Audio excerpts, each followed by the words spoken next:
মোৰ নাম শ্ৰী মৰমী কলিতা। মোৰ ঘৰ নলবাৰী জিলাৰ টিহু নান্নাতাৰী 5 নম্বৰ ৱাৰ্ডত। মই আজি 22 চনৰ পৰাই আচাৰৰ লগত জড়িত হৈ আছোঁ। বহুত আচাৰ বনোৱা যায়। আম, ভোটজলকীয়া, মানকচু, বাঁহৰ গাজা আদিকে ধৰি মোটামুটি 22টামান আচাৰ আছে মোৰ। মোৰ অসমৰ প্ৰায় ঠাইতে গৈছে। অসম চৰকাৰৰ পৰা উদ্যমিতা আঁচনি 10,000 এটা পালোঁ। তাৰপিছত এটা PMFM লোন পোৱা গ'ল 1,65,000 ধাৰটো যাব লাগিব। 35,000 ছাবচিডি আছে আৰু আপোনাৰ লাখপতিৰ 30,000 পাইছোঁ। সেইকাৰণে আচাৰত খাটা গৈছে পইচাটো।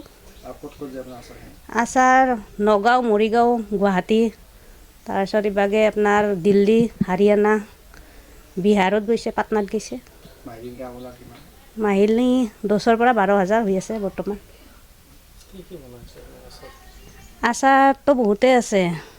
কৰ্দৈ, মানকচু, শিলিখা, জলফাই, গোলনেমু, নেমু, আমৰ মিঠা, জলকীয়া, তাৰপিছত আছে বহুত ভালেখিনি আছে। নহৰু, আদা মিক্স। এইটো এটা আগৰ পৰাই অলপ নিচা আছিল, সৰুকৈ এটা ব্যৱসায় কৰা। এনেকৈ ভাবি বনালোঁ আৰু দেখি সেয়ে।